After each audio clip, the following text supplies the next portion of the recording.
여기 말씀을 적어놨는데요. 예레미야가 2장 19절의 말씀. 여기 제가 종이에도 써놨습니다. 그거 같이 보시면 되겠습니다. 같이 한번 읽겠습니다. 시작. 초저녁에 일어나 부르짖을지어다. 내 마음을 주의 얼굴 앞에 물쏟듯 할지어다. 각 길 어귀에서 주려 기진한 내 어린 자녀들의 생명을 위하여 주를 향하여 손을 들지어다 하였도다. 아멘.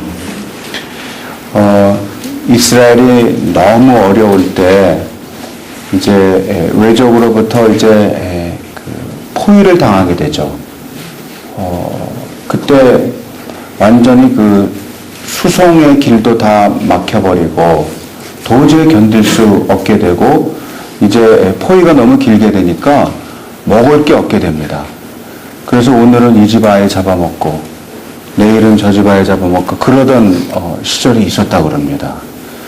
그러던 와중에 이 예레미야 애가는 이 슬픈 노래 아닙니까? 여기에 나오는 이 말씀은 초저녁에 일어나 부르짖을지어다. 내 마음을 주의 얼굴 앞에 물쏟듯 할지어다. 길 어귀에서 주려 기진한 내 어린 자녀들의 생명을 위하여 주를 향하여 손을 들지어다 하였도다. 우리는 이러한 상황에 한 번도 가지 않은 민족이고 아무리 우리가 전쟁을 하고 힘이 들어도 자녀를 잡아먹을 정도는 아니었잖아요. 그런데 이렇게 어려운 상황이 있었다는 겁니다.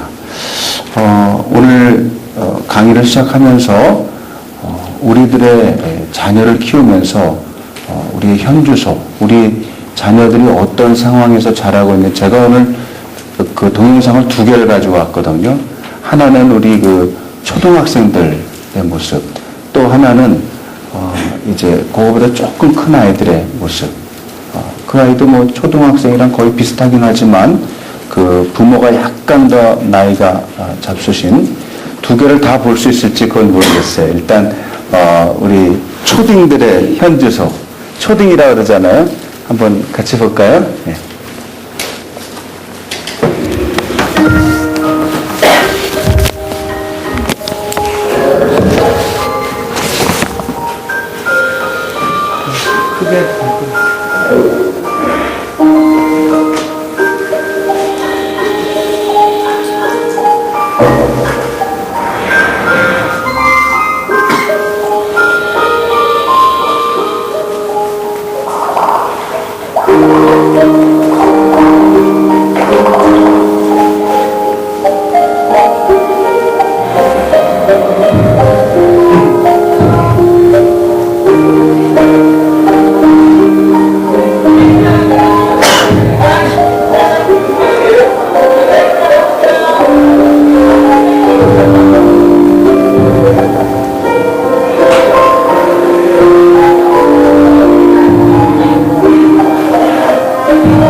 파워포인트를 띄워주세요.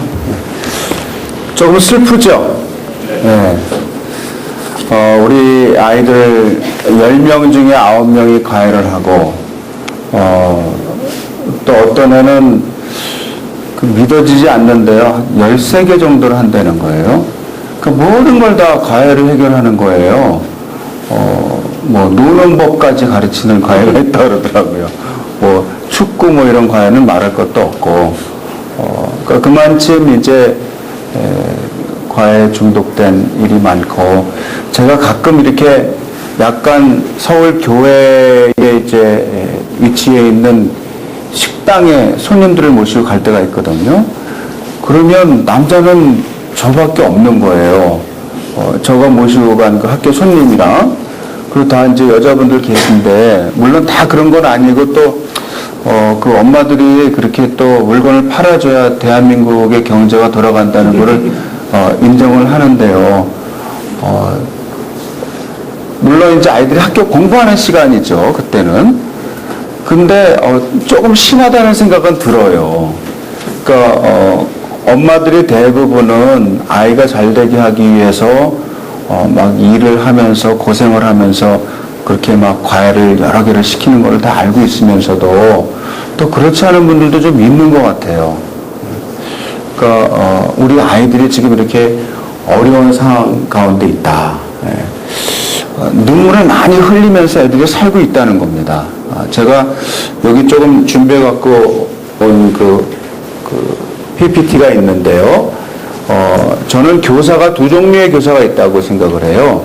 하나는 우리가 교회 입장에서 볼 때, 교회 학교에 선생님인 교사가 있고, 또 가정학교의 선생님인 부모가 있다. 그래서 제가 늘 그거를 가교사역이라고 그러거든요. 가교사역. 가정과 교회가 같이 사역을 해야 된다는 거죠. 근데 이거는 우리나라에서는 이게 너무나 중요하게 부각이 돼야 되는 사역이라고 생각을 하고요. 특별히 우리보다는 그래도 조금 형편이 아주 좀 느긋하고 좀 경쟁이 덜한 미국 같은 데서도 이미 이게 대두가 됐습니다. 그래서 가정과 교회가 협력해서 사역하는 게 얼마나 중요한지. 그러니까 대부분 아이들이 교회에 올 때 와서 성경 공부하고 또 예배 드리고, 그리고 이제 일주일 동안 집에 가서 학교 다니고 학원 다니고 그러고 살잖아요. 교회 와서 지내는 시간은 2시간이 채 안 됩니다. 그리고 나머지 시간은 집에 있든지 학교에 있든지 학원에 있든지 그러거든요. 근데 그래도 아무리 학원을 많이 다니고 학교를 가고 그래도 아이들은 그래도 교회보다는 가정에 더 오래 있는 것 같아요. 그렇죠? 잠자는 시간 포함하고 가서 먹고 식구들이랑 지내고. 그래서 우리는 형편이 좀 다르지만 미국 같은 데는 어린이들이 또 청소년들이 하루에 미디어를 접하는 시간이 평균 7시간이라고 합니다. 근데 우리는 학원을 그 사이에 가기 때문에 훨씬 그거보다 좀 덜한 것 같아요. 그런데 그럼에도 불구하고 우리나라의 지금 청소년들이나 어린이들은 굉장히 열악한 환경 가운데 놓여 있다는 겁니다. 그래서 가정학교의 부모교사와 교회학교의 선생님인 교사가 같이 힘을 합쳐서 사역하지 않으면 안 된다는 거예요. 그래서 제가 어느 아주 보수적인 교단의 목사님들서부터 또 수유리에 있는 한신대학 아주 좀 소위 진보적인 학교라고 하는 거기를 나온 목사님들까지 제가 보통 얘기할 때는 한 세대에서 한신대까지 그러거든요. 그리고 순복음에서 기장까지 기독교 장로회까지 다 포함한 거예요. 그 목사님들이 다 모인 어떤 세미나 장소회를 갔습니다. 그랬는데 한 30여 명의 목사님들이 다 모여 있는데요. 저보러 무슨 영성에 대해서 좀 얘기를 하라고 그러더라고요. 그래서 제가 또 열심히 준비를 해가지고 영성에 대해서 막 얘기를 하고 한 1시간 동안 강의를 하고서는 이제 힘들어가지고선 이제 끝났다고 앉으니까 그 모임을 주장하는 목사님이 뭐라 그러냐면 기독교 교육학을 가르치시는 교수님이라 그래서 교육에 대한 얘기를 좀 들으려고 그랬는데 영성에 대해서만 하시냐고. 그래서 저는 원고 부탁을 그렇게 받아서 강의 부탁을 그렇게 받아서 준비했는데 그랬더니 그래도 오늘날 교회 학교가 이렇게 사람이 줄고 아이들이 덜 오고 굉장히 교육하기 어려운 환경인데 이거에 대한 무슨 대안이 있냐는 거예요, 저보러. 그래서 그럼 진작에 그걸 얘기해달라고 하지, 그건 제 전공 분야인데 왜 엉뚱한 주제를 저한테 주셨냐고. 저는 도사도 아니고 뭐 이렇게 후 하면 사람들 넘어지는 그런 능력도 없는데 왜 그러셨냐 그러니까 지금이라도 한 30분 좀 강의를 해달라고 그러더라고요. 그래서 제가 가정과 교회가 함께 어우러져서 연계하여 하는 그 기독교 교육에 대해서 한 30분간 그냥 의자에 앉아가지고 쭉 얘기를 해줬거든요. 그랬더니 사람들이 전부 이렇게 뒤로 이렇게 좀 연세 드신 목사님들이셨어요. 힘이 드셨는지 뒤로 이렇게 앉아있다가 이제 집중하려고 몸이 이렇게 오면서 나중에는 이렇게 막 졸리던 눈이 이렇게 커지면서 저를 막 이렇게 막 아주 정말 초점을 맞춰서 쳐다보시면서 나중에는요 의자의 맨 끝에까지 와가지고 앉아가지고 막 보는 거예요. 그래서 제가 좀 놀랬죠. 이분들이 왜 그런가. 그랬더니 제가 속한 우리 대한예수교 장로회 통합 측에는 특별히 우리 장신대를 비롯한 장신대를 중심으로 한 그 학교에는 기독교 교육적인 어떤 그 공부나 이런 통찰이 굉장히 일반화되어 있습니다.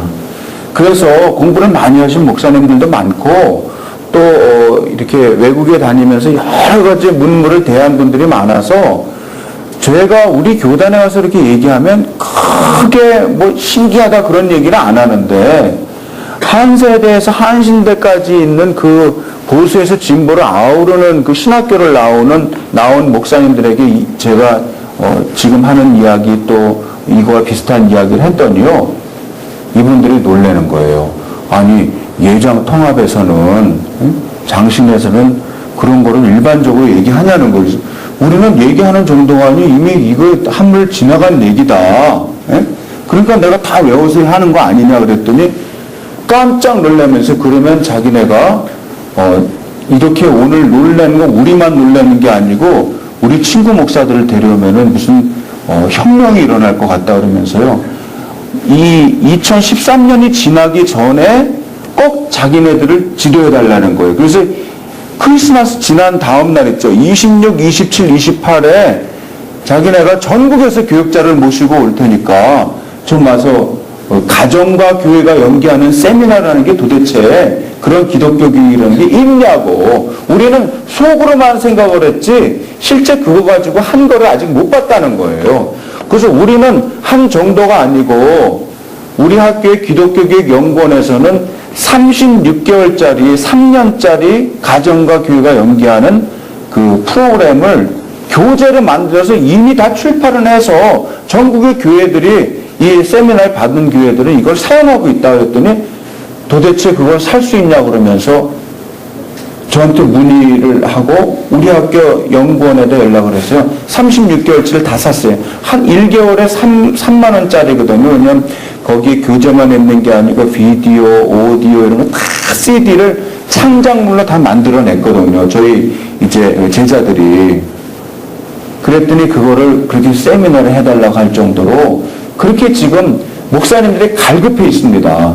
저는요, 우리 이한교회에서도 이한교회가 앞으로 미래 세대의 눈물을 정말 닦아주고 미래 세대가 앞으로 우리 지금 현재 세대에 대해서 좀 얘기를 해볼게요. 그러니까 미래 세대는 어느 세대까지를 몇 살까지를 미래 세대를 보냐 하면 저는 0살에서 20대 후반까지 29살까지 그 다음에 현 세대는 30세에서 59세까지 그 다음에 이전 세대 있죠. 물론 뭐 돌아가셨다는 얘기가 아니고요. 그 현 세대, 다음 세대, 그리고 이미 어르신 세대를 하면 그분들은 60세에서 그 이후를 보는 거죠. 그래야 이게 지금 이 링크가 되니까 연관이 이렇게 쫙 연결이 되잖아요. 그래서 지금 여기 계신 분들은 대부분 그러니까 31세, 안 그래도 초은이 같은 학생도 있지만 30세에서부터 59세까지가 대부분이잖아요. 어르신도 계시고 70세, 70이 넘으신 분들도 계실 수 있지만, 그러니까 제가 어저께 한 세대를 잃어버리면 30년 후만 되면 그 다음에는 교회가 없어지는 거예요. 이한교회 없어지는 거는 간단합니다. 여러분들은 또 이렇게 하다 보니까 성전도 없잖아요. 그러니까 목사님이 어디 가시고 뭐 여러분들 중에 이렇게 그룹이 와해가 되면 이한교회는 그냥 하늘나라는 있을지 몰라도 지상에는 없어질지 모릅니다. 그러니까 어떻게 해야 될까요? 우리가 가정과 교회가 연계해서 사역하는 것에 대해서 굉장히 심각한 어떤 시급성을 느껴야 된다. 긴박감을 느끼지 않으면 우리가 보통 이렇게 생각할 수 있어요. 아이, 나나 잘 믿지 뭐. 우리 세대만 잘 믿어도 그냥 그래도 잘하는 거야. 그냥 이렇게 하다가 우리 다음 세대들은 그냥 집에서도 영향받고 그죠? 뭐 자기들도 교회 학교도 오고 이러다가 알아서 믿겠지. 천만의 말씀입니다. 알아서 안 믿어요. 알아서 못 믿어요. 제가 어렸을 때 생각해보면 저는 장로님 집안이었거든요. 할아버지 장로님, 아버님 장로님, 어머님 권사님, 할머니 권사님, 그런 집안에 제가 3대째 믿는데요. 저희 부모님이 지금 생각해보면 저희 후손들에게 신앙을 갖게 하려고 굉장히 애를 썼던 것 같아요. 그러니까 정기적으로 가정 예배를 꼭 드렸고요. 그리고 아버님이 교회에서 대표 기도를 맡으면요, 저희 아버님은 굉장히 말주변이 있고 신앙생활을 아주 진실하게 하던 분이었음에도 불구하고 일부러 자녀들에게 보여주려고 문을 꽉 닫고서요, 그 밖에다가 기도 중입니다. 이렇게 딱 붙여놨어요. 그리고서는 그 속 안에서 막 크게 기도문을 써가지고 막 읽으시고 막 아버지 막 그러면서 그랬던 기억이 나요. 그리고 헌금 같은 거 할 때도 그냥 알아서 이렇게 주면서 알아서 여기서 헌금해라 이렇게 하지 않고 꼭 봉투 준비해가지고 따로 헌금하게 이렇게 하고, 그게 보니까 나중에 보니까 다 가정에서 하던 신앙 교육이었다는 거예요. 저희 교회 자체가 방이 모자라가지고요, 주일학교를 제대로 할 수가 없었어요. 근데 교회 근처에 아주 가까운 데 살던 저희 집에 저희 아버님 이제 사업을 하셔가지고 좀 방이 여러 개가 있었습니다. 그러니까 저희 집에 있는 방들은 항상 주일학교에 그 5학년 2반 뭐 이렇게 그런 게 항상 붙어 있었고, 제 방에는 항상 도배를 할 필요가 없었어요. 왜냐하면 뭐 바울의 2차 전도 여행 무슨 뭐 지도 뭐 그런 거 있잖아요. 그러니까 뭐 어렸을 때부터 예수님 제자의 이름이랄지 무슨 뭐 창세기, 출애굽기, 레위기, 뭐 민수기 그런 거 있잖아요. 뭐 그 옛날 찬송 그 성경 외우는 노래 있잖아요. 창세기, 출애굽기, 레위기 그 있잖아요. 근데 가끔 보면은 주일학교 선생님들도 무슨 뭐 예수님 제자 얘기하고 무슨 뭐 바울의 무슨 뭐 2차, 3차 전도여행 뭐 이런 거 얘기하고 그러면 막 틀려요. 근데 저는 다 안다고 앉아가지고. 왜냐면 맨날 그게 도배가 돼 있으니까 이렇게 누워가지고 여기서 저걸로 갔다가 그래서 2차 전쟁 때 빌립보 교회가 생긴 거고 거기에 그 여자 아주 사업 잘하는 분이 또 바울을 그렇게 섬겼고 말이지. 나중에 바울이 로마 가가지고 감옥에 갇혔을 때 정말 그 여장부가 말이죠. 헌금 모아가지고 로마의 감옥에다가 보낼 때 에바브로디도를 통해서 보냈는데 에바브로디도가 거기 가서 바울을 봉양을 들러갔는데 오히려 이 청년이 평소에 운동을 안 해가지고 바울을 보자마자 쓰러져가지고 거기서 오히려 바울이 에바브로디도를 돌봐가지고서는 이 청년이 뭐 거반 죽게 됐다 이런 소문이 나니까는 저 빌립보 교회가 말이죠. 거기서 막 걱정을 하고 그러니까 바울이 걱정하지 말아라. 에바브로디도는 죽지 않았다. 너희들이 한두 번 나에게 쓸 것을 보냈거니와 지금도 청년이 와서 나한테 사식을 넣어서 잘 먹고 있고 지금 얘는 괜찮고 이제 앞으로 잘 될 거니 걱정 말라고 쓴 서신이 빌립보서구나. 어렸을 때 이미 알았다는 거예요. 그건 신학교 가서 배운 게 아니라는 거예요. 그러니까 이게 어릴 때 가정과 교회가 함께 연계해가지고 신앙교육 한다는 게 굉장히 의도적인 일입니다. 의도적인 일. 우리는 여러분 교육이라는 게 두 종류가 있어요. 그러니까 애당초 가정 자체가 신앙적인 분위기로 다 뭉쳐져 있어서 엄마가 말하는 것, 엄마가 뭐 음식 만들면서 찬송 부르는 것, 뭐 또 엄마 자신이 뭐 드라마를 보다가 몇 시가 되면은 끄고 이렇게 소파로 와가지고 성경을 보고 이런 어떤 비의도적인 그 엄마의 또 아버지의 그 행동이지만 그 자체가 교육적인 집안이 있습니다. 그런 걸 보고 사회화라고 그래요. 사회화. 교육학에서는. 그 사회화라는 건 뭐냐면 내가 의도하지 않았지만 그 분위기 때문에 교육이 되는 걸 의미합니다.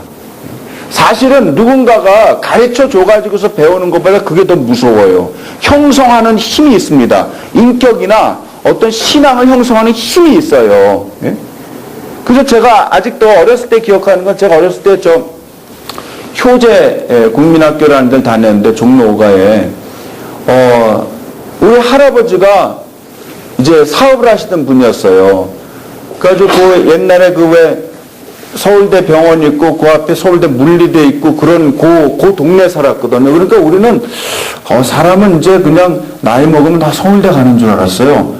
근데 나중에 보니까 아니더라고. 거기는 옛날에는 아주 후줄그레한 사람들만 이렇게 다녔는데 알고 보니 굉장히 똑똑한 사람들이 다니던 데더라고요. 우리는 그 서울대 안에서 놀았거든요. 우리 운동장이었거든요, 그게. 근데 나중에 보니까 그게 아니더라고. 근데 우리 할아버지가요, 그 바로 옆에, 그 종로 세무소 있는 근처에 살았었는데요. 제가 어렸을 때 할머니 손에서 좀 컸습니다. 근데 이 할아버지가 저희가 어렸을 때 이제 그 텔레비전이라는 게 처음으로 발명이 돼가지고서는 흑백 텔레비가 나왔는데 저희 집에 그 가보 같은 텔레비가 있었던 거예요. 그 우리 할아버지가 얼마나 부자였는지 아시겠죠? 근데 텔레비를 못 보게 하는 거예요. 왜냐하면 그거 많이 보면 신앙생활 못 한다는 거예요. 그리고 뉴스만 보게 합니다. 뉴스. 그리고 그 왜 윤 같은 거 있잖아요. 평소에는 윤 같은 걸로 이렇게 해가지고 덮어놔요. 예?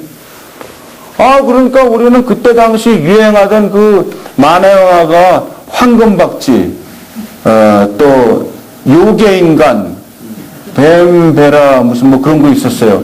그리고 조금 있다가 타이거 마스크, 뭐 이런 거 나오는데 그 다음에 이제 조금 있다가 이제 기밀 그 장충체육관에서 이거 막 하는 거 있잖아요. 박치기 하고.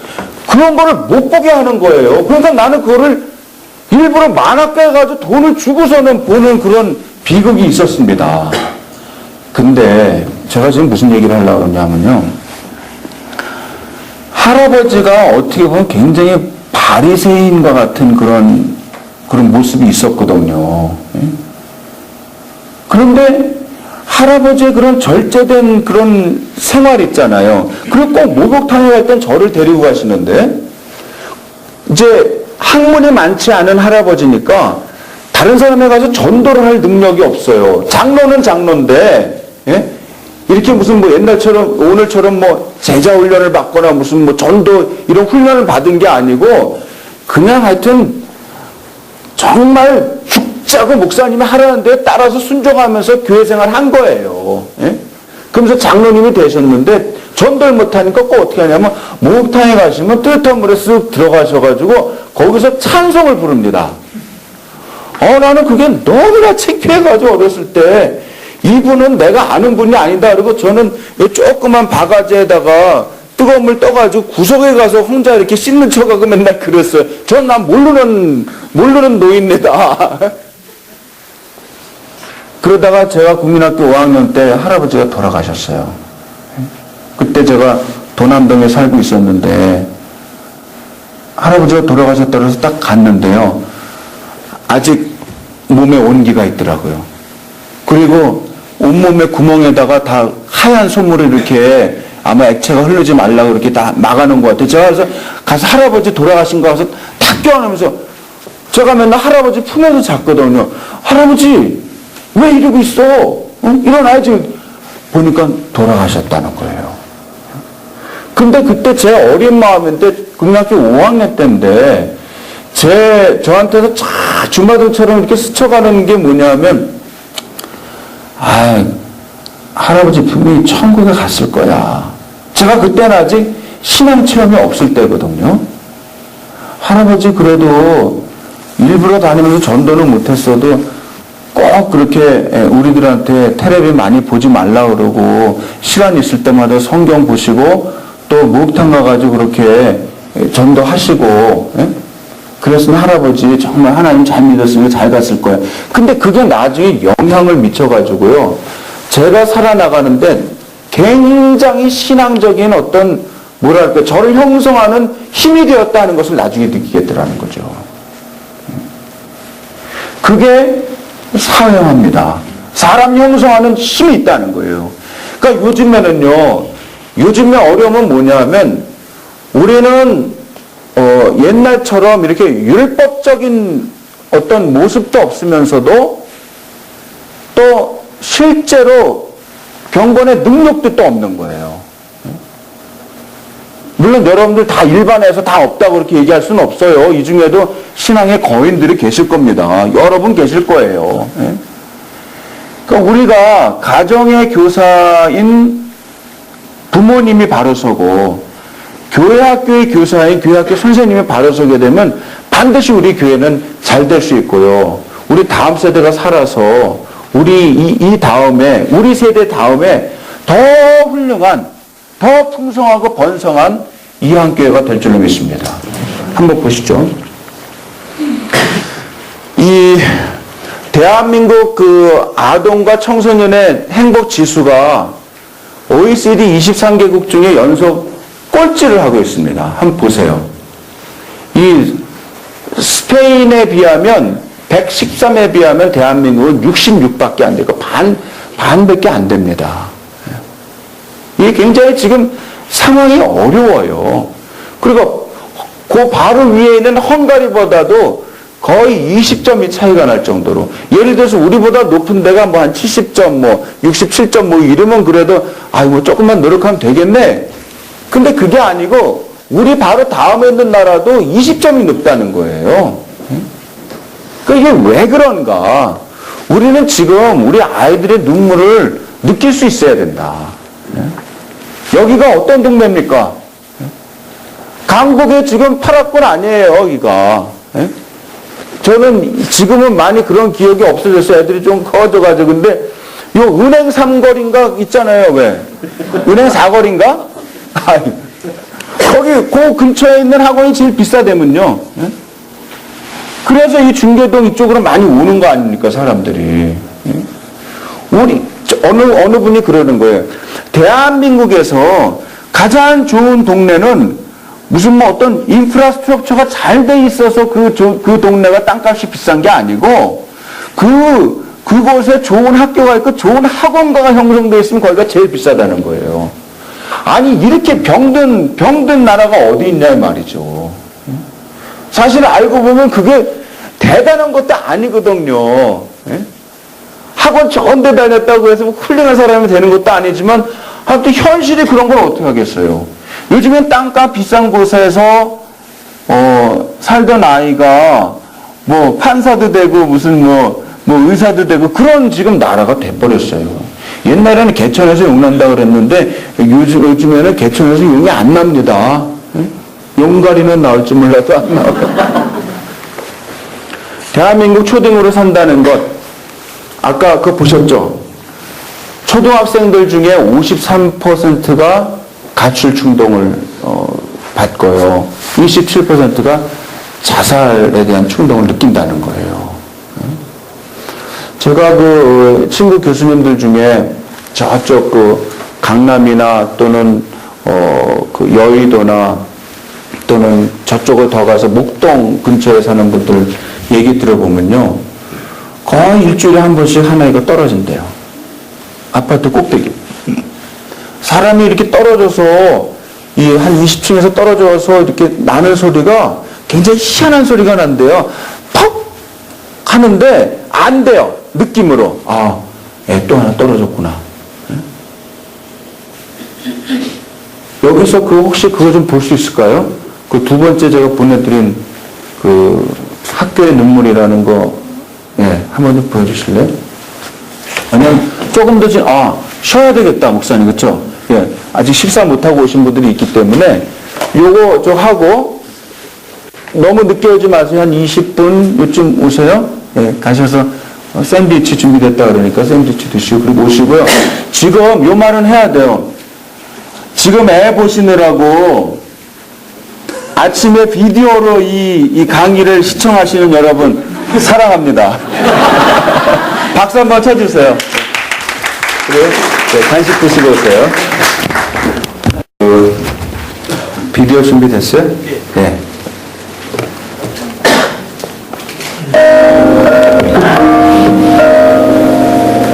저는 대구에서 자살한 중학생 엄마 임지영입니다.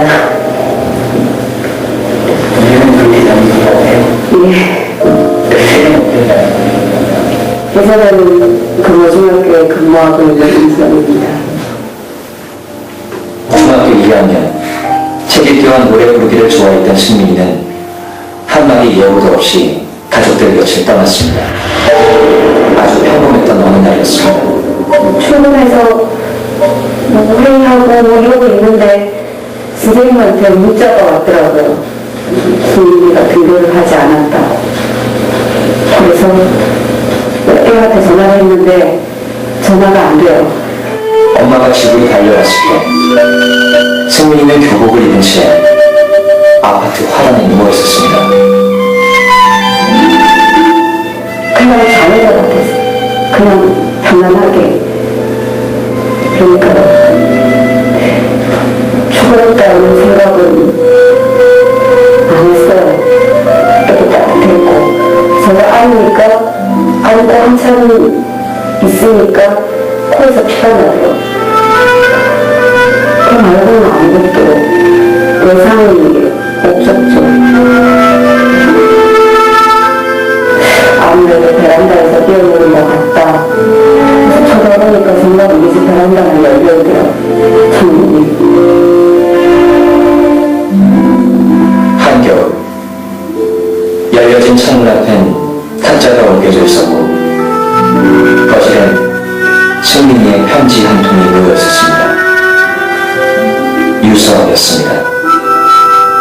A4용지 앞뒤로 빽빽하게 두 장이 있더라고요. 그리고 그 유서의 내용은 내가 상상도 못했던 그런 내용이었고 정말로 그 유서의 내용이 꼭 무슨 소설이 온다는 생각을 했거든요.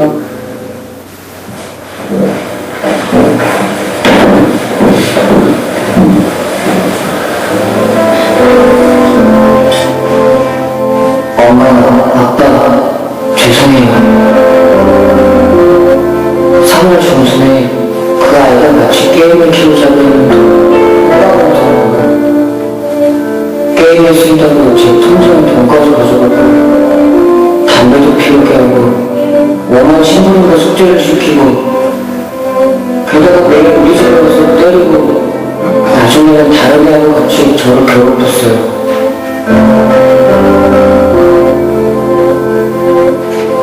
12월 19일 그 녀석들은 저에게 라디오를 들기 위해서 무릎을 꿇고 벌을 세웠어요.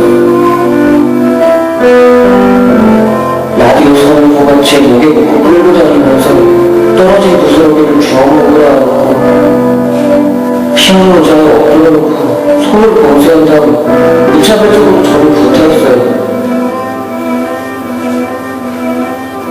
저는 그냥 부모님한테랑 선생님, 경찰 등에게 도움을 구하려고 했지만 걔들의 고백이 너무 두려웠어요. 왜 나도 시절을 끝내는 대신 가족들을 볼 수가 없다는 생각이 벌써부터 눈물이 아득하려고요. 부디 제가 없어도 행복하시길 빌게요.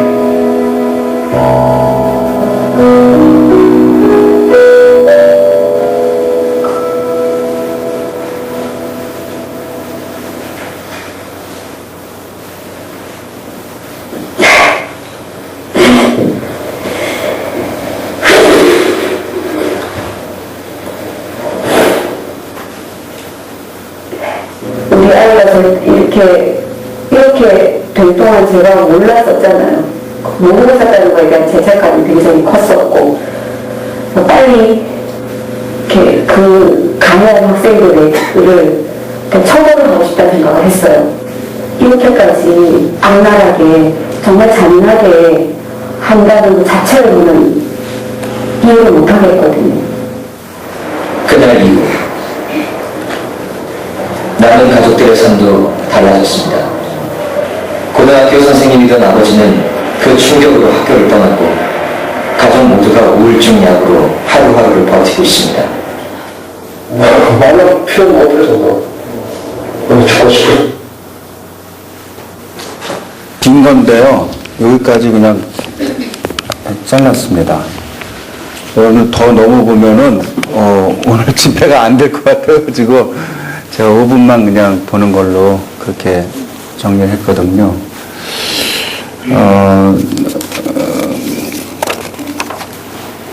우리 아이들이 정말 물고기처럼 살고 싶거든요. 그리고 제가 지금 생각해 보면 저희 세대도 사실 저도 공부 굉장히 하기 싫었거든요. 그리고 저는 여기 그 정릉에 있는 대일고등학교를 다녔는데요. 지금은 그게 서경대학교 뭐 대일외고 뭐 이렇게 됐어요. 근데 지금은 어떤지 모르겠는데 그건 맨날 매일 아침 새벽마다 올라가는 게 너무 싫어가지고 도대체 무슨 학교를 이렇게 산꼭대기에다 누가 만들어 놔가지고 이렇게 그러느냐. 그리고 성적이라는 게 잘 안 오르잖아요. 저도 이제 집안이 그렇게 못 살지 않았기 때문에 뭐 서울대 다니는 형들한테 뭐 과외도 시켜주고 뭐 이래서 뭐 종암동에 가서 과외도 하고 뭐 그랬는데 성적 잘 안 오르더라고요. 그리고 딴 거보다 어릴 때는 놀고 싶잖아요. 예? 놀고 싶으니까 이제 막 좀 정신 차리고 공부하면은 성적이 쭉 올라가는 거예요. 특별히 무슨 한자 시험 같은 거 뭐 이렇게 외우는 시험은 조금만 정신 차리고 하면은 뭐 90몇 점도 나오는데 그냥 뭐 선생님이 하라는 거 안 하고 숙제 안 하고 이렇게 하면 뭐 60몇 점도 나오고 이렇게 하면 성적이 쭉 떨어지고 그러더라고요. 그러니까 제가 지금도 이제 기억하는 게요. 고등학교 1학년 때 저희가 그때 한 학년 700명인가 그랬어요. 굉장히 반이 많았죠. 근데 그때 당시 저희 대일고등학교가 서울대를 100명씩 갔어요. 그러니까 신흥 명문이었습니다. 신흥 명문. 예? 근데 제가 정신 안 차리고 하면은 공부를 못 하다가도 막 정신 차리고 하면 또 한 40등, 50등 이렇게 또 되는 거니까 부모님들도 제가 공부 잘하는 줄 알고 그냥 놔뒀는데 저는 이제 친구가 두 부류였습니다. 공부를 아주 잘하는 탑 클래스의 아이들의 친구도 되지만 제가 이제 저희 또래에서는 이제 한 80 조금 안 되니까 좀 큰 편이고 잘 놀고 그러니까 또 완전히 노는 애들도 제 친구고 안 놀고 공부만 하는 애들도 친구고 양쪽의 친구였으면 얼마나 바쁘겠어요. 예? 공부할 때는 얘네들이랑 공부하고 또 놀 때는 얘네들이랑 또 같이 어울리고 다 키가 뭐 82, 85, 87 뭐 제가 이제 저보다 조금 작은 애들도 있고. 예? 근데 그게 공부를 하는 게 나중에 고3이 돼가지고 보니까는 성적이 팍팍 안 오르는 거예요. 그게 왜 다 하니까 그때는. 예? 1학년 이럴 때는 뭐 조금 하면은 척 올랐다가 또 떨어지고 이러는데 다 할 때는 아무래도 안 오르는 거예요. 그러니까 야 이게 굉장히 좌절이 되더라고요. 예? 그렇다고 해서 죽고 싶다는 생각은 한 번도 안 한 것 같아요. 왜 죽어? 응? 앞으로 살 날이 창창한데 그렇다고 또 저희를 괴롭히는 사람들이 없었냐면 그런 것도 아니에요. 그러나 이제 저는 공부 잘하는 친구와 또 노는 친구가 같이 이렇게 있고 저는 항상 여기서 긴장관계를 유지하고 있었기 때문에 저를 건드리는 사람은 없었던 것 같아요. 괴롭히는 애들은 있어도 궁극적으로 와가지고 뭐 이렇게 뭐 아까처럼 라디오 줄여다가 못 걸고서는 뭐 부스러기 애가 얼마나 힘들었을까요? 요즘에는요, 사람들이 악한 것 같아요. 애들도 악한 것 같아요. 저희 시절에도 그 왜 들고 다니는 가방에 체인 같은 거 넣고 다니는 아이들이 있었어요. 톱 같은 거 가지고 다니면서 실제 그렇다고 뭐 이렇게 사람들을 해코지 하는 건 아니지만 보여주려고, 예? 보여주려고 체인 같은 거 이렇게 하면서 쫙 뭐 노는 시간에 막 이러다가 선생님 오면 또 탁 도망가고 막 담배 피다가 또 탁 뒤에 숨기도 하고 뭐 이랬는데 그렇다고 실제 체인으로 사람을 팼다는 얘기는 한 번도 못 들어봤거든요. 뭐 톱으로 뭐 손을 잘랐다 뭐 이런 얘기 못 들어봤거든요. 그게 다 위험용이었지. 난 세다 이거지. 근데 요즘에 애들은 행동에 옮기는 것 같아요. 우리 자녀들이 굉장히 힘들다는 거예요. 그 행복지수가 굉장히 떨어지는데요. 특별히 외모에 대한 이제 좀 가볼까요? 청소년들도 굉장히 힘든 상황 가운데 많이 사는데요. 사는 동안 내내 슬프고 절망감을 느낀다. 남학생은 32.7, 여학생은 42.6. 스트레스를 굉장히 많이 받는데 왜 많이, 대단히 많이 받는데 왜 그러느냐? 첫째는 성적에 대한 거. 또 둘째는 외모에 대한 거. 이게 굉장히 큰 비중을 차지합니다.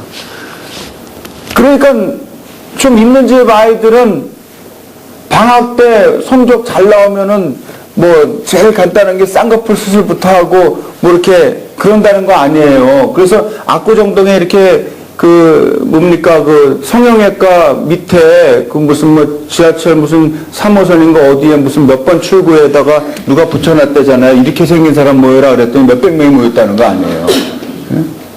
거의 비슷한 사람들이. 정말 너무 이렇게 얼굴에 균형이 안 잡히면은 고치겠더라고요. 돈도 있고, 공부도 좀 하는데 너무 얼굴이 자유분방하게 생기면 어떡하겠어요. 때를 써서라도 고치는 거지. 왜냐면 외모 지상주의이기 때문에 어떤 아이의 개성을 봐주는 게 아니고 어느 정도는 생겨야지 사람으로 취급을 해주니까. 성적도 마찬가지죠. 예전에도 물론 상위 5% 안에 들어야 이름 있는 대학을 가고 사랑꽃이라고 산다고 얘기를 했지만 예전에는 그래도 그렇지는 않았던 것 같아요. 제가요, 제 친구들이 친한 친구가 공부도 하면서 또 놀기도 잘하고 그런 친구들이 7명이 있었어요. 그래서 늘 칠총사라고 그랬는데 제가 그러다 30년 전에 제일 먼저 이민을 가고 그러고서는 이 연락이 끊어졌습니다. 근데 그 사이에 우리 친구들이 저를 늘 찾았던 거예요. 그 7명 친한 친구들이. 저 어디까지 찾았냐면 교회를 다니지도 않는 친구들인데 제가 다니던 그 수유리의 교회에 가가지고 도대체 김도일이가 어디 있느냐 물어보니까 우리 여기는 그런 사람 없다 그러더래요. 왜 그러냐 그러니까 교회가 옮겼다 그러더래요. 여기 저 미아리 있는데 그 신일고등학교 옆에 있는 그 큰 교회 있잖아요. 그걸 옮겼다 그러더래요. 이제 거기 가가지고서는 김도희를 찾은 거예요. 그랬더니 아무도 모르는데 나이가 제일 많아 보이는 장로님 한 분이 그분이 누구냐 하면 예전에 이 정의여고에서 교장 선생님을 했던 분이 우리 장로님이었는데 그분이 김도희를 안다. 그 사람이 목사가 됐고 자기가 알기로는 이제 그 목회를 하면서 미국에서 지내는 걸로 알고 있다고 그러는 거예요. 그래가지고 또 그 다음에 또 찾아갔더니 제가 한국에 나왔다고 그러더래요. 그래가지고 인터넷에서 저를 막 찾아본 거예요. 어느 날 연락이 왔더라고요. 너 우리를 기억하느냐. 그래서 기억하다 마다예요. 맨날 같이 놀았는데. 정말 놀기에 힘썼던 것 같아요. 왜냐면 학교 그 산 꼭대기까지 올라가는 게 너무 힘들어가지고 그냥 애들이랑 이렇게 뿜빠이 해가지고 어떠다가 용돈 좀 남으면 택시도 타고 같이 올라가고 막 그랬거든요. 그때 그 친구들이 나중에 저를 찾아와가지고 막 너무너무 반가워하는 거예요. 그래도 그런 우정이라는 게 있었던 시절이에요. 친구가 몇십 년 동안 안 보이면 그래도 끝까지 찾아야 되겠다는. 근데 그 친구들 제가 한국에 오고 나서 또 다 미국으로 가버렸어요. 그래서 제가 어쩔 수 없이 그 또 의리가 있으니까 저 산호세라는 데 가가지고서는 한꺼번에 그 친구를 다 만났습니다. 그 사람들은 그때서부터 친구가 돼가지고 사업도 같이 하고요. 고등학교 친구들이. 사업도 같이 하고 서로 이끌어주고 막 이래가지고 아주 알콩달콩 재미나게 잘 살고 있더라고요. 요즘에는 그런 일이 쉽지가 않습니다. 요새도 우정이라는 게 없는 건 아니겠지만 우리 아이들이 너무 예전보다 규모도 없이 끊임없는 경쟁 사회 속에서 지금 살고 있다. 우리 아이들을 우리가 이해를 해줘야 됩니다. 2030년에는 교회 아동 청소년이 없게 될지도 모른다고 누가 이렇게 예측을 했어요. 왜냐하면 그도 그럴 것이 95년에서 2005년까지 이미 10세에서 19세까지가 2.1% 감소했고 20세에서 29세까지가 1.8% 감소했는데요. 지금 그래도 제일 안전하다고 하는 우리 교단 안에서도 지난번 총회할 때 우리가 이미 감소세로 들어섰다는 거예요. 근데 청소년이나 아동들은 3분의 1 이상이 없어졌다는 거예요, 벌써. 근데 그거를 이렇게 예전에 왕성했던 영락교회나 이런 데 가보면 아주 확실하게 느낍니다. 제가 가끔 거기에 무슨 뭐 설교나 강의하러 이렇게 가잖아요. 애들을 찾아보기가 어려워요. 근데 선생님들은 정말 양질의 선생님들이거든요. 근데 예전에 예를 들어서 한 선생님이 한 10명 가르쳤다 그러면 요새는 한 선생님이 2명, 3명 가르쳐요. 그것도 반이 있으면 다행이에요. 이렇게 나가다가 우리 한국교회 아이들이 정말 없어질 것 같아요. 저는 너무 그게 겁이 납니다. 우리가 아무리 이렇게 잘 믿고 그러면 뭐예요? 우리 다음 세대가 없는데, 그러면 나라도 없어지지만 교회도 없어진다 이 말이죠. 왜 근데 그들이 떠나냐 이거죠. 왜 떠나냐. 나름대로는 그래도 이거 찾느라고 애쓴 거예요. 그러니까 좀 이쁘게 봐주세요. 여러분들도 여기 오시는 분 정말 애쓰시고 힘드시고 고생하셔서 오신 거 제가 알아요. 예? 저도 조금 불쌍하게 봐주세요. 저도 여러분들 굉장히 귀하게 보고 있어요. 왜 크리스천 대학생들이 신앙생활을 하다가 교회를 떠나느냐. 첫 번째 이유는 신앙생활에 회의가 들어서. 두 번째는 교회 밖에 대해서 교회가 너무 지나치게 배타적이어서. 그 다음에는 너무 어른들이 주변에 있는 분들이 율법적 또는 강압적으로 하기 때문에. 그 다음에는 크리스천들의 비도덕적인 모습. 또 의심하는 사람에 대해서는 너무 공격적으로 얘기하기 때문에. 아까 제가 우리 목사님과 같이 밥 먹으면서 그런 얘기도 많이 했어요. 이 믿는 사람들이 특별히 리더들이 세상에 안 믿는 사람만큼만 상식적이어도 된다는 거예요. 약속을 지키고 또 룰을 어느 정도 지키고 그리고 자기가 하겠다고 한 거는 하고 그 다음 해서는 안 되는 건 안 하고 그 정도만 해도 그렇게 크게 욕먹지 않는다는 거예요. 근데 우리는 신앙이라는 이름을 가지고 너무 막무가내로 나가는 적이 많아요. 제가 어제 말씀드렸던 거예요. 어제는 신천지의 창시자는 이만이라는 사람 있죠? 이만이라는 사람이 장신대 교수들한테 다 개인적으로 이메일을 보냈더라고요. 내가 왜 이단인지 얘기해 달라는 거예요. 얼마나 당당하게. 이제 이만이가 아주 신학교 교수한테 아주 도전을 하더라니까요. 그래서 내가 쭉 읽어보니까, 말도 안 되는 얘기예요. 자기가 재림 예수라고 얘기하니까 우리가 이단이라고 그러지. 무슨 딴 것 때문에 그래요. 열심히 믿는 것 때문에 그래요. 자기가 예수님 자리에 차지하니까 우리가 이단이라고 그러는 거지. 이야. 2년 전인가요?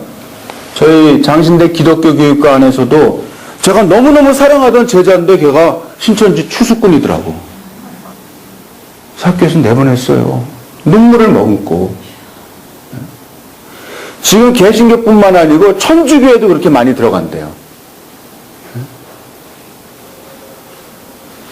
우리가 정신을 차리고 있어야 되지만 정말 정금 같은 믿음을 가지고 신앙생활 하는 사람들이 정도를 걸어가야 됩니다. 신앙의 회의가 들지 않도록. 대부분 회의는 언제부터 들까요? 뭐 회의 많이 하면 회의에 빠진다 그랬으면 그런 회의 말고 여기서 말하는 회의라고 정말 왜 교회가 저런 모습을 띨까? 제가 마지막 날에요. 우리 한국의 기독교가 지금 어려워지는 이유 몇 가지를 아주 좀 자성적으로 비판적으로 이렇게 하면 좀 보여드릴게요. 통계적으로. 또 지금 우리 상황이 어떤지, 또 그 다음에 우리가 어떻게 미래 교육을 대비해야 되는지에 대한, 결코 지루하지 않게 해드릴게요. 저는요, 제 자신이, 이렇게 지루한 공부를 너무 싫어해요. 그리고 제 자신이, 굉장히 지금 미안해하고 있습니다. 저는 설교는 30분 안에 끝내야 된다고 생각하고, 또 강의라도 너무 오래 하는 거는 거의 죄악에 가깝다 그렇게 생각하는 사람이기 때문에 저도 몇 대째 믿었으니까 교회를 한 번도 빠진 적이 없잖아요. 계속 그러는데 너무 지나치게 했던 얘기 또 하고 했던 얘기 또 하고 또 공부 안 한 얘기 계속하고 그러면은 제 자신이 못 견뎌요. 여러분들도 그런 거 있죠? 근데 우리 자녀들은 더 참을성이 없기 때문에 힘들어합니다. 교회는 무엇을 답해야 되는가? 한국교회가 과연 개인적인 영적 문제에 대해서 해답을 주고 있는가? 물어봤더니 전혀 그렇지 않다는 사람, 또 그렇지 않다. 이건 아니라는 거죠, 다. 아니라는 게 거의 55%죠. 그렇죠? 그 다음에 그렇다, 기타 하는 게. 그러니까 지금 부정적인 인상을 가지고 있는 사람들이 굉장히 많다는 거예요. 그러니까 떠나는 거죠. 그래서 우리는 가정학교의 교사와 교회학교의 교사가 정말 진정한 영성을 회복하고 전문성을 가진 사람들이 돼야 되겠다는 생각을 합니다. 어떻게 해야 진정한 영성과 전문성을 회복할까요? 제가 어저께 왜 바리새인과 세리를 비교하시면서 예수께서 남을 우습게 보고 멸시하는 자들에 대하여 얘기하면서 세리와 같은 그런 자세를 가지라고 하셨는지 그 이유를 우리가 알아야 될 것입니다. 예수를 오래 믿다 보면 우리는 늘 믿는 사람들 틈바구니에서 살게 돼요. 그리고 다른 세상에 안 믿는 사람들이 우리를 볼 때 어떻게 비춰질 거에 대한 거는 별로 생각을 안 하고서는 교회 다니기가 쉽습니다. 그 친구 중에 예수 안 믿는 친구가 거의 없어요. 그 실제 또 한국 교회의 또 모습은 뭐 말로는 전도하라 그러면서도 전도할 기회조차 사실은 없습니다. 막 자기가 막 일부러 지하철역에서 나오면서부터 막 찌라시 돌리면서 이렇게 하지 않으면 힘들어요.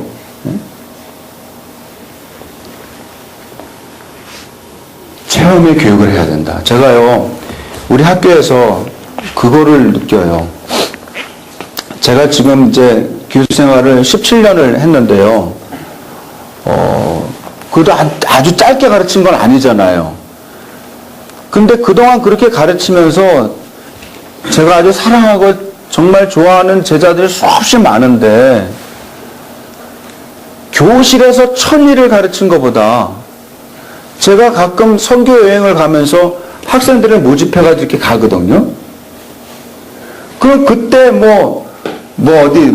동유럽이니 무슨 중국이니 이런 나라들 있잖아요. 아주 어려운 나라들 가가지고서는 한 열흘 같이 지내면서 있다가 오잖아요. 그리고 밤마다 뭘 하냐면 밤마다 라이프 스토리를 해요. 자기 어떻게 지냈는가. 지난번에도 체코랑 헝가리랑 이런 데 가면서 아이들이랑 이렇게 정말 후진 모텔에 앉아가지고서 삶을 얘기하라고 그랬더니 너무너무 밝고 이쁘고 정말 참한 우리 전도사님 학생이 그렇게 비참한 삶의 스토리를 가지고 있는지는 정말 예전에 몰랐어요. 다 울면서 듣는 거예요. 교수님 몇 분이 앉아가지고 학생들 27명 앉아가지고서는 2층 침대 3층 침대 꼭대기에 앉아서 울면서 그래서 열흘을 같이 지내면서요. 이렇게 선교지 다니고 무슨 뭐 칼빈의 동상 밑에 가서 같이 뭐 장난하면서 사진 찍고 뭐 이러고선 돌아왔는데요. 제가 캠퍼스 이렇게 지나가잖아요. 교실에서만 가르치는 학생들은 교수님 안녕하세요 그냥 이 정도 인사하는데 가서 열흘을 지내다 온 애들은요 저쪽에서부터 막 슬로모션으로 막 뛰어와요. 막 교수님 막 이러면서 그 다 큰 게 막 와가지고 막 안긴다고. 교수님 너무너무 보고 싶었다는 거예요. 뭐 어저께 봤는데 뭘 또 그래. 그리고 자기의 삶을 표현을 하는 거예요. 그리고 어저께 제가 놀란 건 뭐냐면요. 그때 잠깐 지내고 왔던 신대원생들 중에 저희 기독교 교육학에 석사과정을 하겠다고 하는 아이들이 그렇게 많이 온 거예요. 왜? 제가 여기 있으니까 나랑 같이 공부하고 싶어서 온 거예요. 그래서 그걸 보면서 이야 체험의 교육이라는 게 또 여행이 이렇게 중요한 거구나. 그래서 저는요 방학 때 되면 무조건 학생들은 나가요. 그게 뭐 어느 학생이 됐든지 간에 교실에서 아무 말 해봐 안 돼요. 뭐 잠깐 공부하다가 또 조금 있으면 또 쉬어야 되고. 근데 그렇게 같이 가서 어울리는 게 너무나 중요하더라고요. 제가 우리 이한교회 오기 전에 저쪽에 그 고시촌이 있는 그 신림동 있죠. 신림동에 작은 교회예요. 교회 이름도 고향교회예요. 고향교회. 한 200명, 뭐 저녁 예배는 한 뭐 100명, 120명 이렇게 모이는 크지 않은 교회인데요. 거기 목사님이 아주 젊은 목사님이십니다. 근데 이분이 이번에 여름에 아이들을 얘네들을 어떻게 좀 교육할까? 너네 비행기 타봤냐? 그랬더니 거기만 해도 서울의 시골이거든요. 한 번도 못 타봤다는 거예요. 그래가지고 그냥 막 애들이랑 뭐 교인들 뭐 음식도 만들어주고 뭐 막 봉사를 해가지고 애들을 여름 수양회를 제주도로 다 데려가서 한 거예요. 인원도 많지는 않죠. 그럼 요새 제주도가 생각보다 돈이 많이 안 듭니다. 싸구려 그 비행기가 많이 생겨가지고. 그리고 또 잘 알아보니까 누가 또 펜션 큰 거 가지고 있는 걸 좀 빌려주겠다 그래가지고 아주 저렴한 가격에 거기 가서 했는데요. 애들이 아직도 제주도 얘기를 한대요. 비행기 타고 갔을 때 그 비행기 위에서 바라보던 그 하늘을 얘기하면서 그 높이 올라갔을 때 그 기분 아직도 생각나냐고 느낄 수 있냐고 막 그러면서 그래서 힘을 얻어가지고요. 그 여름 끝날 때쯤에 청소년 아이들을 데리고서 미국을 갔대요. 처음에는 막 그냥 교회 살림하는 장로님이랑 집사님들이 우리 교회 같이 조그만 교회에서 어떻게 애들을 미국을 데려가냐 그래. 저 걱정하시지 말라고 내가 아는 친구 목사들한테 좀 집도 빌려달라고 그러고 좀 운전도 해달라고 다 그랬으니까 걱정하지 마. 갔다 오더니 아이들이 시야가 쫙 넓어졌대요. 근데 거기는 그 동네는 자기네들이 알아서 이렇게 뭐 미국의 친척한테 보내고 그럴 수 있는 형편이 되는 그런 동네가 아닙니다. 체험이 그만큼 중요하다. 선생님들 같이 갔다 오더니 자기네들도 많이 배웠다 그런다는 거예요. 교사 역할에 대한 창조적인 성찰을 해야 된다는 거죠. 교사가 자기가 가르치는 거에 대하여 부모면 부모, 교육학교면 교육학교 교사가 내가 지금 가르치는 모습에 대하여 계속 일기를 쓰라는 거예요. 나의 모습에 대하여. 작은 집단 활동을 하고 교육 현장의 요구를 계속적으로 조사를 하고 아이들과 함께 그래서 같이 자라나는 거예요. 가르치려고 하지 말고 같이 경험하게 하라는 거예요. 그래서 여기 보시면 나오지만 이 데일이라는 사람의 경험의 원추를 보면요. 이 언어적으로만 하고 또 보여주기만 하고 들려주기만 하고 이럴 때보다 직접 가서 자기가 극처럼 해보고 1인극을 해보고 서로 극을 만들어서 하고 그 다음에 아까 그 여행처럼 그런 고안된 경험을 하고 직접 가서 봉사를 할 때 훨씬 교육적인 효과가 높아진다는 거죠. 우리가 이론적으로는 알지만 이제는 그걸 해야 된다는 거죠. 뭐 특별히 무슨 어디면 뭐 미국을 가고 유럽을 가고 이런 게 중요한 게 아니고 우리가 할 수 있는 바 우리 나라 안에서도 할 수 있는 게 굉장히 많거든요. 제가 요즘에 제주교육선교연구원이라는 거를 해요. 한 번 저 회의하러 제주도에 갔더니 거기 목사님들이 저녁을 사겠다 그러면서 저와 얘기를 하는데, 제주도에는 하도 사람들이 놀러만 가기 때문에 거긴 미션 스쿨도 없고요, 또 훈련받은 교사가 없고, 또 교육자들이 없고, 제주시의 큰 교회 몇 교회 빼놓고는 교육자 자체가 없는 거예요. 그래서 거기는 교회가요, 불교가 1등, 천주교가 2등, 그 다음에 개신교입니다.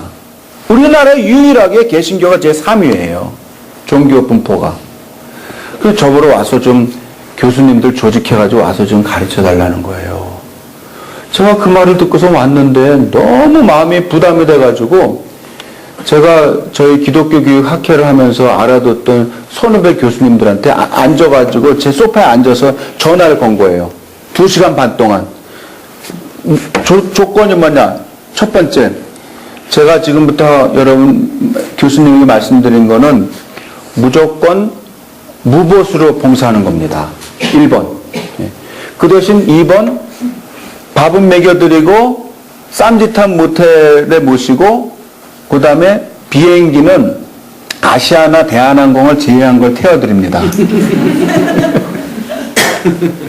그리고 한 학기에 주말에 한 번이나 2번 정도 와서 자기 전공 분야를 가지고 가르쳐 주시면 됩니다. 저는 그쪽에 제주도에 계신 분들에게는 고등학교를 졸업한 사람으로서 평신도들을 모아서 한번 교육을 시킨 걸 해보겠습니다. 그랬더니 제주도에 계신 분들이 평신도 20명을 모았어요. 한 학기 학비가 20만 원. 20만 원도 그건 김밥 사주려고 받은 거예요. 그렇게 해가지고 2년 동안 교육시켜서 지지난주에 졸업시켰습니다. 장하죠? 네. 교수님들 25분 전화했는데 단 한 명도 못하겠다 그러는 사람이 없더라고요. 그래서 제가 작년엔가 송년회를 하면서 모셔서 제가 여기 저 홍은동의 힐튼에다가 이렇게 송년회를 한다고 오시라 그랬어요.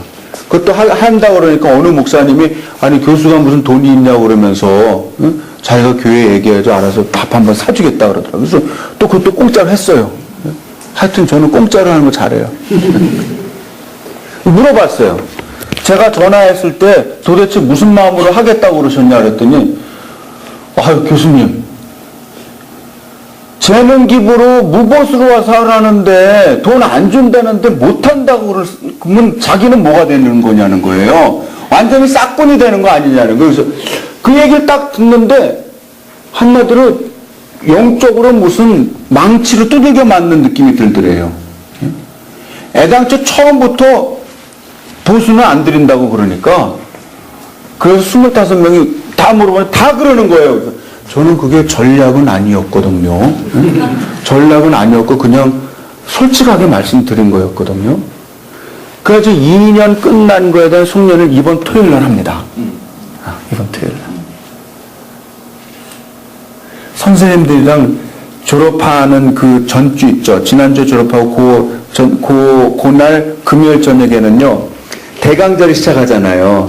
그래서 대강절 초를 인터넷에서 오더를 해가지고, 주문을 해가지고, 선생님들이랑 같이 자기네 봉사교회에서 이렇게 장식할 대강절 초를 같이 만들었어요.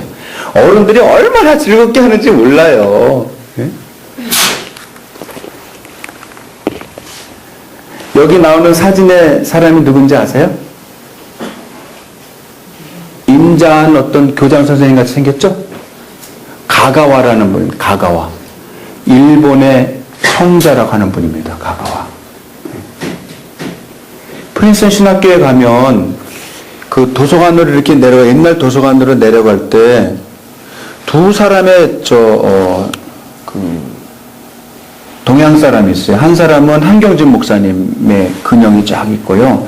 또 다른 한 사람은 가가와 목사님의 근형이 있습니다. 이분이 청년 시절에 방탕하게 살다가 어느 날 폐병에 걸립니다. 한경진 목사님이랑 비슷해요. 폐병 걸리는 거는. 옛날 사람들은 그렇게 폐병을 잘 걸리는지 몰라요. 다 먹는 게 없어서 그런 거겠죠. 근데 어느 집에 이제 떠돌다가 갔는데 그 집에서 밥을 먹고 있더래요. 그래서 막 이렇게 주춤주춤하니까 들어와서 같이 먹자 그러더래요.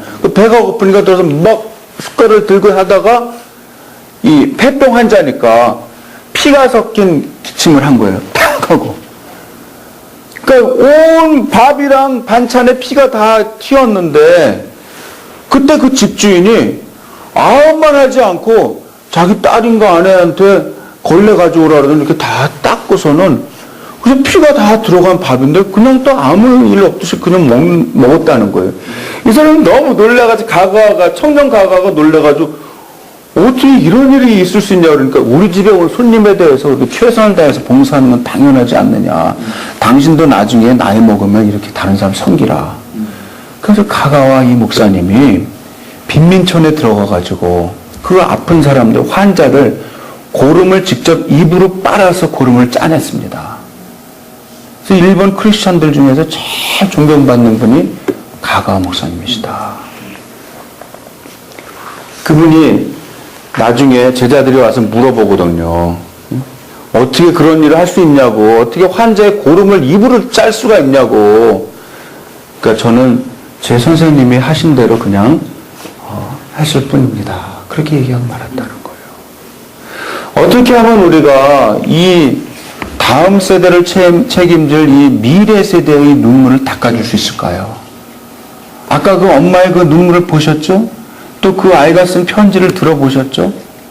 우리 초등학생들이 지금 과외를 그렇게 하면서 막 고난의 길을 걷고 있는 걸 보셨죠? 다 느끼셨죠? 어떻게 하면 될까요? 그들과 함께 하는 길밖에 없습니다. 예수님 우리 옆에 오셔서 친구가 되어주셨고 가만 생각해보면 기가 막힌 일이에요. 우리가 뭐 예수님이 우리를 친구 삼을 이유가 뭐가 있습니까? 종으로 삼아도 그냥 감지덕진데 이제부터는 내가 너희를 종이라고 하지 아니하노니 종은 주인이 하는 일을 모른다. 그러나 내가 너희를 이제부터 친구라고 하겠는데 친구는 이 옆에 있는 친구 하는 일 다 안다는 거예요. 미주알고주알 다 얘기해 주겠다는 거예요. 그러면서 예수님이 그러시죠. 사람이 친구를 위하여 목숨을 버리면 이보다 더 큰 사랑이 없다. 우리의 자녀들, 교회 학교에서 또 가정학교에서 부모로서 선생님으로서 아이들의 아픔을 끌어안는